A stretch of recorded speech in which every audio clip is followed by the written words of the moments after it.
The floor in this shop is a combination of wood, concrete, and gravel. And one of the questions that comes up over and over is, why gravel? Why would a concrete man have gravel on the floor of his shop? Let me show you the 3 different types of floors I have right now and what my mindset is around the gravel up to this point. I've poured concrete on a floor in this shop 3 different times. I'll show you those first. The first piece of concrete that I poured flat on the ground was this piece right here. We needed a place for a storage room, a dust-free, entirely rodent-proof and semi-secure storage area back in there. Kelly keeps her bee equipment and the honey that she gathers and the food that she cans, that's back in there. So that had to happen first. Once this was down and that room was built and I had, got my lumber stored up there, had a big mess over there, I needed to pour a strip right down the side where my drill press had to live and some grinders and set up a fabricating area on that side. So that meant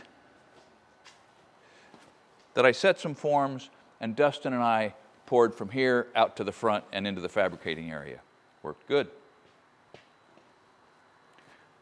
There's no denying that a concrete floor is the best floor in most applications, and so the third go around was starting right here, poured clear out to the west wall, knowing that I was going to be developing a little more civilized storage space and a wood workshop, a carpenter workshop out there. So in the evolution of the building, this was the last piece of floor that I poured.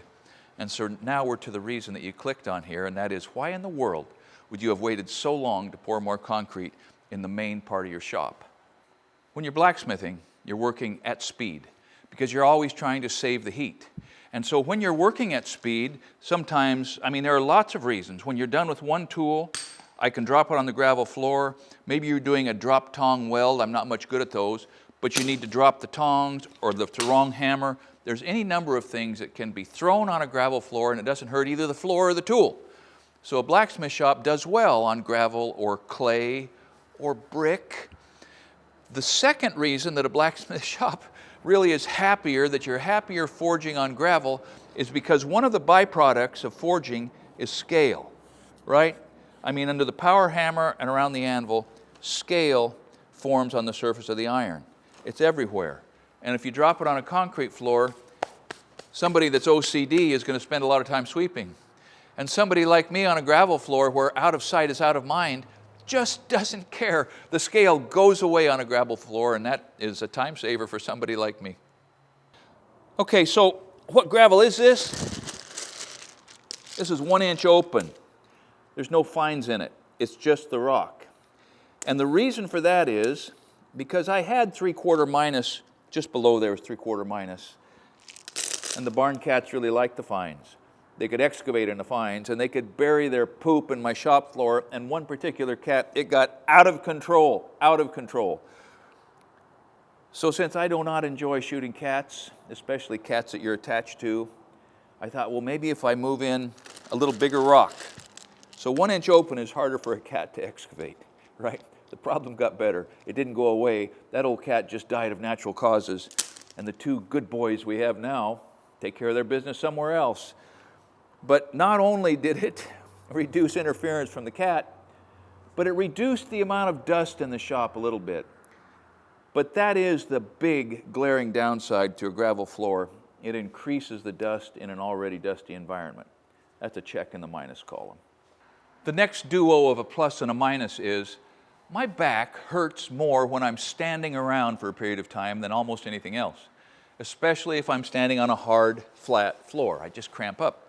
I think I've noticed that the irregularity and the element of variability of walking on gravel makes it a little easier on my back. Now that is offset by the fact that Cy Swan and Ken Jordan are 2 of my closest friends. Kenny's in my shop a lot, Cy's in my shop occasionally. And this is treacherous underfoot if you've had a stroke or if you have neuropathy or if balance becomes a problem. This is not an environment where you want to fall, and so a nice, smooth, regular concrete floor would be safer for my friends. Okay, decision time, right?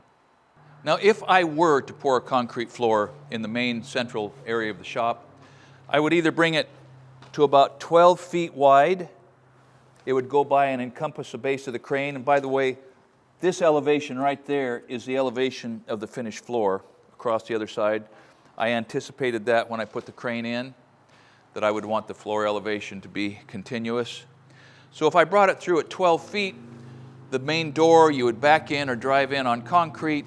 It would go right by the edge of the big forge, right by the edge of the crane, and it would probably cost me, $7,000. There'd be a lot of rebar in here, maybe 8,000, somewhere in there. So it's money. Money's probably the real reason I haven't done it, and the convenience of just remaining in production. If I were to step it over 3 more feet, now I have a 15-foot wide strip. I would have to raise my forge, raise my wood stove, raise my power hammer. That's a problem. That includes raising the air supply, it would include a lot of infrastructure adjustments. Then, and that would be, between $8,000 and maybe $9,500 to do that.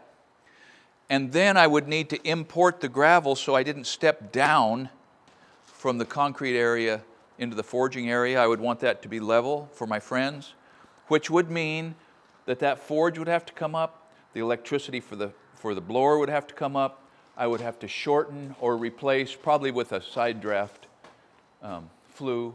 That would go, everything comes up.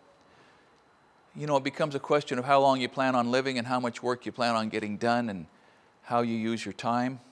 So with all those changes, it's easy to imagine spending $10,000 or $12,000 to bring concrete over most of the way and raise the grade on the rest of the shop. And I probably should do it, and maybe I will. But in the meantime, I've got a bench to build, I've got swords to make for my grandkids, I have a kitchen to put in my wife's house. I have a lot of really worthwhile projects to do, and if I can keep doing it on gravel, if I'm honest, and I keep the same cats, it's likely that I'm going to keep doing it on gravel. Thanks for watching Essential Craftsman, and keep up the good work.